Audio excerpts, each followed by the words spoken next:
இவ்வளோ நடந்ததுக்கப்புறம் நீங்கள் வீட்டை விட்டு வெளியே வந்துட்டீங்க. ஆனால் வெளியே வந்ததுக்கப்புறம் என்ன பண்ணலான்னு முடிவு பண்ணிட்டீங்களா? எங்களை பொறுத்த வரைக்கும் நாங்கள் தனிச்சு இயங்கலான்னு இருக்கோம். ஆனால் அதே நேரத்தில் நந்தினி அக்காவுக்கு அந்த வீட்டை விட்டு வந்த இமோஷன்லாம் கொஞ்சம் இருந்துட்டு தான் இருக்கு.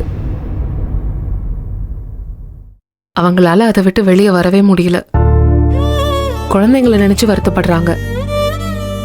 எங்களால் உன்ன மாதிரி இருக்க முடியல வாசு. எப்பவும் நீ இருக்கிற பாத்தியா, நினைச்சதெல்லாம் செய்யற. எனக்கும் அக்காக்கும் ரொம்ப ஆச்சரியமா இருக்கும். நீ உனக்கு பிடிச்சது செய்யற, நினைச்சது செய்யற, நினைச்ச வேலைக்கு போற, பிடிச்ச வேலையை பாக்குற. நாங்க ஆச்சரியப்பட்டு போயிருக்கோம். எங்களால உன்ன மாதிரி இருக்கவே முடியாது வாசு. உன் மைண்டை ஃப்ரீயா வச்சு உனக்கு என்ன தேவைன்னு யோசிக்கிற. ஆனா நாங்க பாரு, ஏதோ ஒரு வட்டத்துக்குள்ள சிக்கிக்கிட்டு இருக்கோம். எங்களாலே எங்களை அதுக்குள்ளேருந்து வெளில கொண்டு வர முடியாம ஏதோ தவிச்சுக்கிட்டு இருக்கோம். அப்படிலாம் சொல்லிட முடியாது.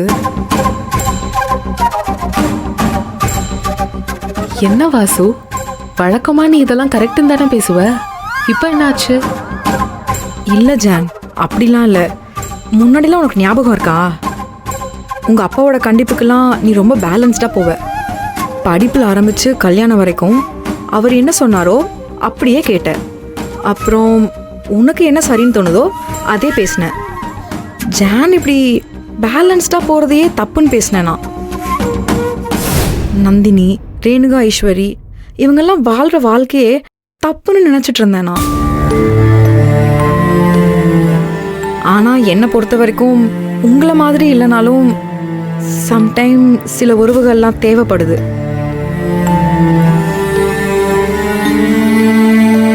அப்பா அம்மா எனக்காக நிறைய யோசிச்சாங்க. இப்போ கல்யாணன்ற ஸ்டேஜ் எல்லாம் தாண்டி இனிமே அதெல்லாம் வேண்டான்னு டிசைட் பண்ணிட்டேன். அவங்க எங்களுக்காகவே வாழ்ந்து எல்லாமே எங்களுக்காகவே யோசிச்சாங்க. ஸ்ரீராம் அம்மா அப்பா சொல்றதெல்லாம் கேட்டான். ஆனா நான் அவங்க சொல்றதெல்லாம் சுத்தமா கேட்கவே மாட்டேன். ஆனா சில டைம் என்னை எதுவும் கேட்கறதுக்கு யாருமே இல்லைன்ற ஃபீலிங்ஸ் வந்துருச்சு. சில டைம் சில உறவுகள் நமக்கு தேவைன்றது உறுதிதான் ஜன். ஆனா உங்களை சுத்தி இருக்க உறவுகள் எல்லாமே குழப்பத்தையும் உங்களுக்கு ஒரு மோசமான சூழலை உண்டாக்குறவங்களா மட்டும்தான் இருக்காங்க. இதுதான் பெரிய பிரச்சனையே.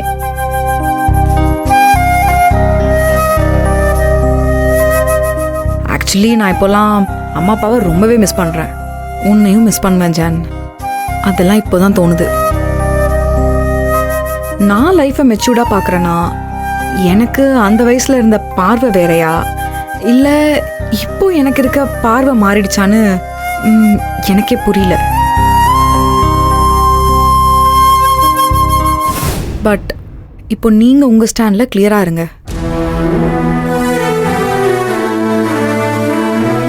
எனிவேஸ், உங்கள் எல்லாருக்கும் என்னோட வாழ்த்துக்கள். நான் உங்களுக்கு பார்த்த வீடு இங்கே பக்கத்தில் தான் இருக்குது.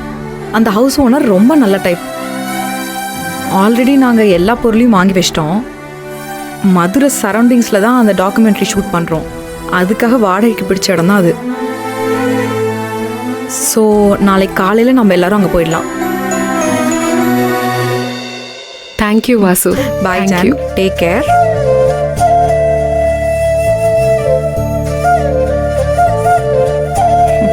பார்த்துக்கோ. பாய். நான் போயிட்டு வரேன்.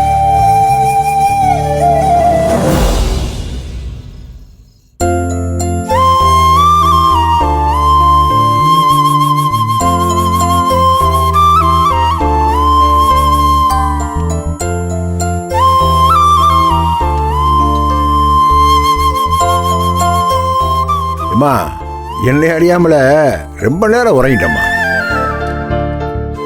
ரொம்ப நாள் ஆச்சுமா இப்படி தூங்கி. ஜெயிலில் படுத்துருக்கிறப்போ எதையோ நினைச்சு தூக்கம் வராதுமா. அங்கே இருந்த பெரியசாமி என்னை நல்லாத்தான் பார்த்துக்கிட்டேன். ஆனாலும் மனசுல நிம்மதி இருந்தா தானே தூக்கம் வரும். எத்தனை பேரோட கண்ணீர், புலம்புழு, கோபம் இதெல்லாம் பார்க்குறப்போ ஒரு மாதிரி நம்மளை போட்டு அணத்துமா. நேத்து உன் கையால ஒரு நேரம் சாப்பிட்டு வாசல்ல படுத்து கிடந்தேன் பத்தியா, எவ்வளவு நிம்மதியா இருந்துச்சு. இன்னைக்குப்பா காலையில குளிச்சுட்டு சாப்பிட்டு தான் தெரியும், கவலையெல்லாம் மறந்து தூங்கிட்டப்பா. தூங்கய்யா, நல்லா தூங்க. இந்த வீட்டுக்காக நீ உழைச்ச உழைப்பும் பட்ட பாடும் கொஞ்சம் நெஞ்சமா? இப்ப கூட விடாம படுத்துறாளுங்க. ஐயா, எல்லாம் ஒரு நாளைக்கு மாறும். நீ கவலைப்படாம சாப்பிட்டு போய் தூங்கு. ஏமா நீ ஏமா நிக்கிற? உட்காந்து சாப்பிடுமா, உட்காரு. என்னால ஒரு சோலியும் பார்க்க முடியலப்பா. என் கையால பரிமாறையாவது செய்யறேன். என்ன அப்படி சொல்லிவிட்டிய? முடியலன்னு எம்புட்டு வேலை செஞ்சிய. அண்ணே, அந்த புதினா சட்னியும் சரி வெங்காய தொக்கும் சரி அம்மா தானே வச்சது. என்ன ஒரு கை பக்குவம்! பார்க்க பார்க்க நாக்கு எச்சி ஊறுதனே எனக்கு. அட நீ வேற சும்மா இருமா. பல காலம் கழிச்சு மாமா புண்ணியத்துல இப்படி எல்லாம் ஐட்டம் கிடைச்சிருக்கு. இப்ப போய் எச்சு ஊறுது வாய் ஊறுதுன்னு கண்ணு போடுறாத, எங்களுக்கு வயிறு வலிக்கும். ஏமா வயிறு வலிச்சா இவர் பத்தியம் இருப்பார் போல இருக்கு. என்ன இவனுக்கு என்ன ஆனாலும் இவன் திங்க தான் போறான். ஏண்டா உனக்கு யார் சொன்னா என்ன? நீ பாட்டு வந்த வேலையை பாரு, வந்து சாப்பிடு. தேவையில்லாம பேசிக்கிட்டு. எப்பா ஞானா, சக்தி எங்கப்பா? அண்ணா போனால் போகட்டும் போடா டேய் அப்படின்னு விரக்தியா பாட்டு பாடிட்டு மாடியில உட்காந்துருக்காரு. டேய், அவனுக்கு இல்லடா, சிங்க குட்டிடா. ஆமா ஆமா, அவரு பெண் சிங்க குட்டி எஸ்கேப் ஆயிருச்சுல்ல, அதான் ஃபீலிங்ஸ். டேய் சும்மா இருண்டா. டேய் பேசாம இரு. என்ன தெரியும் அவனை பத்தி உனக்கு? குடும்பம் நல்லா இருக்கணும்னு ஆசைப்படுறவன்டாவன். என்ன தர்ஷன் கல்யாணத்தில் அவனுக்கு விருப்பம் இல்லை. நான் சொன்ன வார்த்தைக்காக நம்மளோட நிற்கிறேன். என்னாலதாம்மா அவனை புரிஞ்சுக்கிற முடியுது. இந்தா கதிரா பிடிச்சான், எனக்காக எங்கே வேணாலும் நிற்பேன். ஞானமும் பிடிச்சான், என்ன சொத்து விஷயத்தில் அவனுக்கு ஒரு சின்ன வருத்தம். ஆனாலும் என்னை விட்டு விலையை நிற்கலையாவே. நான் தான் தம்பிமார்களை பிரித்து பார்த்துட்டேன். என்னண்ணே? ஏம்மா, என் தம்பிமார்கள்லாம் அடிப்படையில் அண்ணன் மேலே அவ்வளவு பாசக்காரங்கம்மா. அதெல்லாம் தாண்டித்தான் அவனுக்கு அவன் குணம், அவன் எண்ணம். அதையெல்லாம் நான் புரிஞ்சுக்கிற மறந்துட்டேன். ஆத்தாடி மாமோ, ஜெயிலுக்குள்ள மோட்டு வேலையை பார்த்துட்டு சோகப்பாட்டு பாடிட்டு இருப்பீங்கன்னு நினைச்சா பக்காவா குணசேகரன் குடும்பத்தை பிஹெச்டி பண்ணியிருக்காரு போலயே. டேய், ஆமா பண்றாங்க. பிஹெச்டி முஹெச்டி எல்லாம் அனுபவம் தான்டா.